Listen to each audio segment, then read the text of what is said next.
Ma, mati lampu. Hana memundurkan tubuhnya. Tangannya mulai meraba-raba mencari sesuatu yang dapat ia pegang. Tubuhnya pun mulai bergetar saat tak ada satupun barang yang dapat ia gapai. Hana semakin dibuat ketakutan saat suara petir terdengar kembali namun lebih keras dari sebelumnya. Hana semakin memundurkan tubuhnya dengan tangan yang masih meraba-raba. Ia memerlukan sebuah pegangan di saat seperti ini. Namun sialnya keberuntungan tak berpihak kepadanya karena lagi-lagi tidak ada barang yang dapat ia pegang. Hicks. Hana mulai menangis. Keadaan seperti saat ini selalu membuat tubuhnya lemah karena ketakutan. Hana mencoba menggunakan instingnya untuk berjalan ke arah ranjang. Setidaknya di atas ranjang masih ada selimut yang bisa ia pegang. Bruk. Belum sempat tubuhnya sampai di dekat ranjang, Hana sudah terjatuh karena kakinya tersandung koper yang ia letak tak jauh dari ranjang. Sakit sekali. Hicks. Rintih Hana sambil menangis terduduk di atas lantai. Duar. Suara guru yang keras membuat tubuh Hana terkejut. Hana mencoba untuk bangkit, namun sayang tenaganya mulai hilang karena ketakutannya. Mama. Tolong Hana. Hana mulai menangis terseduh-seduh. Sosok wanita yang dicintainya itu terlintas di benaknya. Sejak kecil dulu Mama Rita lah yang selalu menenangkannya jika dalam kondisi seperti saat ini. Walau sudah mencoba untuk membiasakan diri tidak takut dengan gelap semenjak ia sering ditinggalkan oleh mama dan papanya dulu, namun tetap saja ketakutan di tubuh Hana tak hilang sepenuhnya. Terlebih saat ini ia sedang berada di ruangan yang begitu besar hingga ia merasa kosong dan sendiri. Dika. Bibir Hana bergetar menyebut nama pria yang beberapa tahun lalu turut andil menenangkannya dalam keadaan seperti ini. Hicks. Aku takut. Hana menjatuhkan wajahnya di kedua kakinya yang ia tekuk. Dika terlihat masuk ke dalam rumahnya dengan langkah tergesa-gesa. Kakinya terus melangkah hingga sampai di depan lift. Belum sempat Dika menekan tombol lift, suara Mama Puspa yang terdengar memanggil namanya menghentikan niat Dika. Dika, apa kau tahu Hana ada di mana? Wajah Mama Puspa terlihat cemas menatap pada Dika. Kedua bola mata Dika membeliak. Apa maksud Mama? Bukankah Hana sudah ada di rumah? Tanya Dika dengan suara sedikit keras saking terkejutnya. Mama Puspa menggelengkan kepalanya. Hana belum kembali sejak sore tadi. Mama sudah beberapa kali mencoba menghubungi nomor ponselnya namun nomornya tidak aktif. Jawab Mama Puspa dengan wajah semakin cemas mendengar ucapan Dika. Dika segera mengeluarkan ponselnya dari saku celananya. Jemarinya dengan cepat melakukan panggilan telepon ke nomor Hana. Namun yang ia dapatkan hanyalah jawaban dari operator yang menyatakan nomor Hana sedang berada di luar jangkauan. Kemana dia? Gumam Dika dengan wajah yang mulai cemas. Dika ingat dengan jelas jika sore tadi ia melihat Hana sudah pulang menggunakan taksi online. Pikirannya pun mulai menebak-nebak kemana istrinya itu pergi. Kiara, Rania. Dika segera menghubungi nomor Gary untuk menanyakan istrinya. Setelah mendapatkan jawaban Gary yang menyatakan jika Hana tidak ada di rumahnya, Dika pun segera menghubungi William. Namun jawaban yang sama yang ia dapat. Dika semakin cemas mengetahui istrinya tidak ada di rumah kedua sahabatnya. Kemana dia pergi? Dika kembali berpikir. Namun otaknya terasa buntu menebak kemana istrinya pergi mengingat tidak ada lagi tempat yang mungkin Hana tuju karena Anin dan Amel pun tidak lagi tinggal di kota yang sama dengan mereka. Dika, kau ingin kemana? Mama Puspa menahan tangan Dika yang hendak berlalu dari hadapannya. Dika ingin mencari Hana, Ma. Jawab Dika dengan cepat. Kau ingin mencari Hana kemana? Entahlah. Yang jelas Dika akan mencarinya sampai ketemu dan membawanya pulang. Mama Puspa mengangguk paham. Hati-hati di jalan dan segera kabari Mama jika Hana sudah ketemu. Ucap Mama Puspa. Dika mengangguk. Kalau begitu Dika pergi dulu. Ucapnya lalu melangkah lebar meninggalkan Mama Puspa. Tante. Dika mau kemana? Tanya Sasa yang baru datang menghampiri Mama Puspa. Dika ingin mencari Hana. Balas Mama Puspa dengan wajah yang masih cemas. Apa Hana belum juga pulang, Tante? Lisa memasang wajah pura-pura terkejut. Mama Puspa mengangguk membenarkan. Astaga anak itu. Apa dia tidak ingat jika saat ini sudah berkeluarga hingga keluyuran tanpa kabar? Ucap Lisa dengan pelan namun Mama Puspa masih dapat mendengarnya. Mama Puspa hanya diam tidak menanggapi ucapan Lisa. Ia pun kemudian berjalan ke arah ruang tengah kembali berniat menunggu kepulangan menantunya di sana. Sekalian saja kau tidak usah kembali selama-lamanya ke rumah ini dan hidup Dika. Gumam Lisa memasang wajah geram mengingat wajah Hana. Dika melajukan mobilnya dengan kecepatan cukup tinggi tanpa memperdulikan kondisi cuaca yang saat ini tengah hujan lebat. Tangannya terlihat mencengkram erat kemudinya karena tak dapat menebak kemana istrinya itu pergi. Dika mencoba mencari keberadaan Hana di apartemennya lebih dulu. Mungkin saja istrinya itu ada di sana mengingat ia telah lama tidak kembali ke apartemennya. Namun sayang, saat memasuki apartemen Hana, ia tidak mendapatkan keberadaan Hana di mana-mana. Kemana dia pergi? Dika semakin cemas memikirkan keadaan istrinya saat ini. Masih teringat jelas di ingatannya bagaimana Hana beberapa tahun lalu yang begitu ketakutan jika dalam keadaan hujan seperti saat ini. Mobil Dika kembali melaju di jalan raya setelah meninggalkan apartemen Hana. Di tengah kekalutannya mencari keberadaan istrinya, tiba-tiba Dika teringat dengan keluhan Hana kemarin malam yang mengatakan jika pakaiannya sudah habis di dalam lemari pakaiannya. Dika semakin menambah kecepatan mobilnya menuju ke satu tempat yang ia yakini menjadi tempat keberadaan istrinya saat ini. Setelah melewati 20 menit perjalanan, mobilnya pun telah sampai di rumahnya. Mati lampu. Kening Dika mengkerut dalam melihat keadaan rumahnya yang gelap gulita.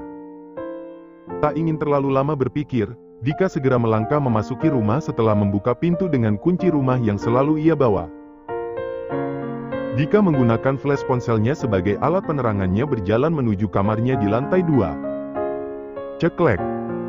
Suara pintu kamar yang terbuka dari luar tak membuat Hana yang tengah duduk meringkuk itu mengalihkan pandangannya ke sumber suara.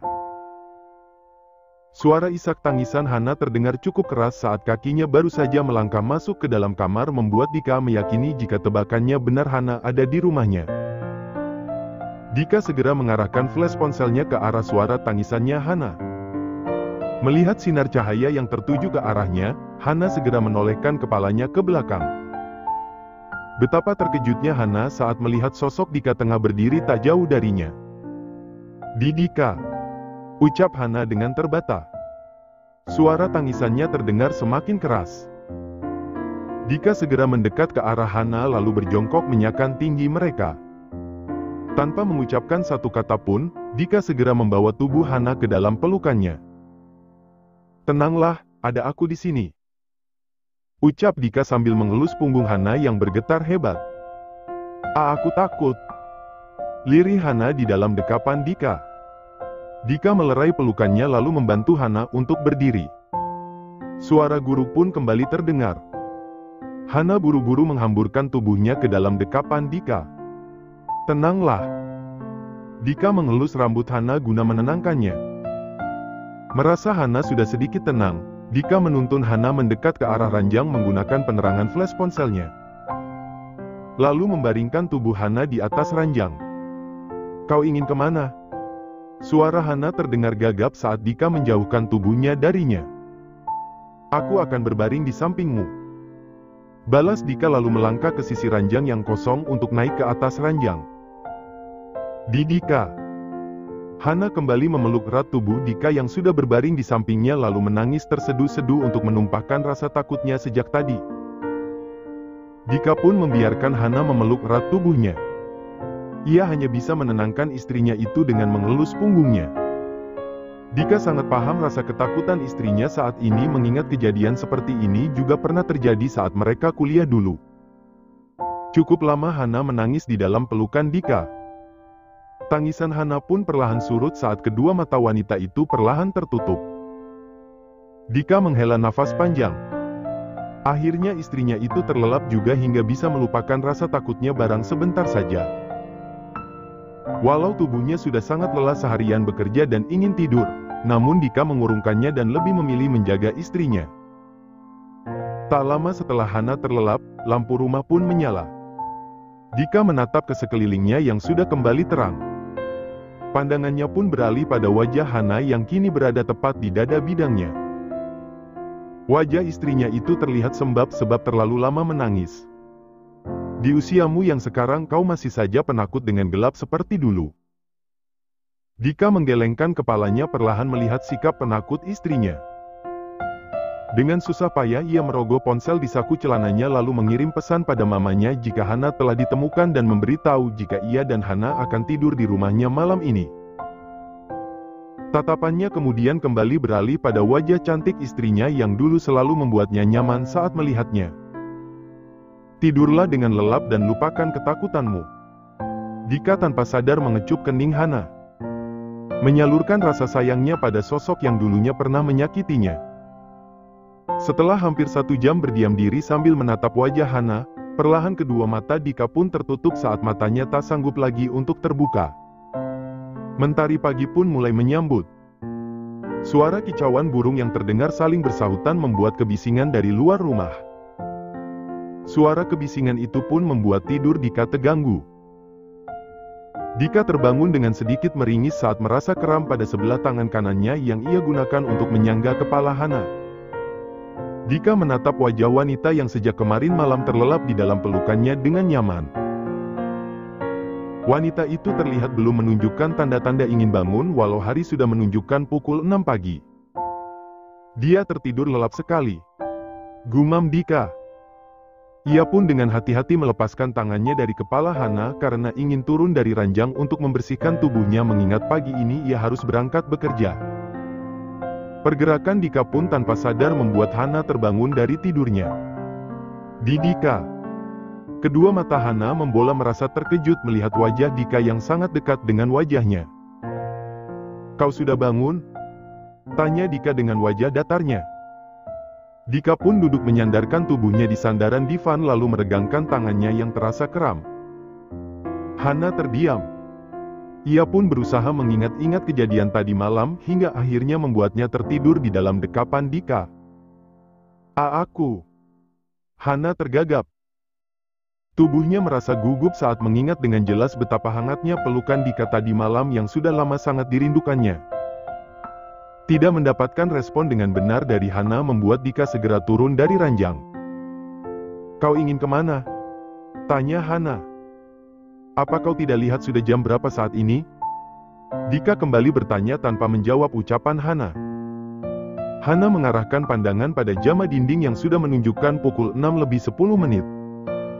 Astaga! Sudah waktunya mandi. Gumam Hana. Ia pun buru-buru bangkit dari ranjang. Sebaiknya aku menyiapkan pakaianku lebih dulu sambil menunggu Dika mandi. Ucapnya lalu mengeluarkan kembali pakaiannya yang sudah ia masukkan ke dalam koper tadi malam. 15 menit menunggu akhirnya Dika keluar dari dalam kamar mandi. Untung saja Dika tidak sama sepertinya yang menghabiskan waktu cukup lama di dalam kamar mandi. Hana buru-buru melangkahkan kakinya ke arah kamar mandi dengan membawa handuk dan pakaian ganti di tangannya. Aku harus mandi dengan cepat atau aku akan terlambat. Gumamnya saat sudah masuk ke dalam kamar mandi. Jangan lagi bersikap ceroboh seperti kemarin. Apa kau tahu Mama sangat mengkhawatirkan keberadaanmu? Ucap Dika dengan wajah dinginnya saat mereka sedang berada dalam perjalanan menuju rumah sakit. Hana menolehkan wajahnya ke arah samping. Maaf. Selain lupa mengabari Mama, ponselku juga kehabisan daya. Jelas Hana. Hilangkan sikap cerobohmu. Apa kau tidak sadar kecerobohanmu membuatmu dan orang lain kesusahan? Cetus Dika. Hana mengangguk saja. Ia sadar atas kesalahannya. Lagi pula melawan Dika pun tak ada gunanya. Dan untuk tiket yang diberikan Gary dan Kiara, kita akan berangkat 2 minggu lagi. Ucap Dika kemudian. 2 minggu lagi. Ucap Hana mengulang ucapan Dika. 1 minggu ke depan aku ada pekerjaan di luar kota hingga kita baru bisa berangkat 2 minggu lagi. Terang Dika. Hana terdiam dan berpikir. Baiklah. Terserah kau saja. Balasnya tak ingin banyak pikir. Dika tak lagi menanggapi ucapan Hana dan memilih fokus pada kemudinya. Kepulangan Hana ke rumah orang tua Dika sore itu disambut dengan pelukan hangat dari Mama Puspa yang sejak tadi menunggunya pulang. Hana, apa kau baik-baik saja? Mama Puspa memperhatikan penampilan menantunya dari atas sampai bawah. Hana menganggukkan kepalanya. Hana baik-baik saja, Ma. Maaf sudah membuat Mama khawatir. Wajah Hana nampak bersalah mengingat banyaknya pesan yang dikirim Mama Puspa menanyakan keberadaannya sore kemarin. Mama Puspa tersenyum lega. Syukurlah. Mama sangat mengkhawatirkanmu. Dan untung saja Dika dapat menemukan keberadaanmu tadi malam. Sekali lagi maafkan Hana, Ma. Ucap Hana lagi. Tidak apa-apa. Mama tahu ponselmu kehabisan daya dan lampu di rumahmu dan Dika mati hingga kau tidak bisa mengisi daya ponselmu. Mama Puspa mengelus lengan Hana. Hana tersenyum. Ia merasa beruntung mendapatkan mertua sebaik Mama Puspa yang ternyata tidak seperti yang ada di dalam pemikirannya saat ini. Hana, kau sudah pulang? Mendengar suara yang menyebalkan di telinganya membuat Hana menatap malas pada Lisa yang kini tengah menatapnya dengan tatapan pura-pura cemas. Ya, aku sudah pulang. Apa kau mengkhawatirkan aku? Hana pun membalas ucapan Lisa dengan suara tak kalah menyebalkan.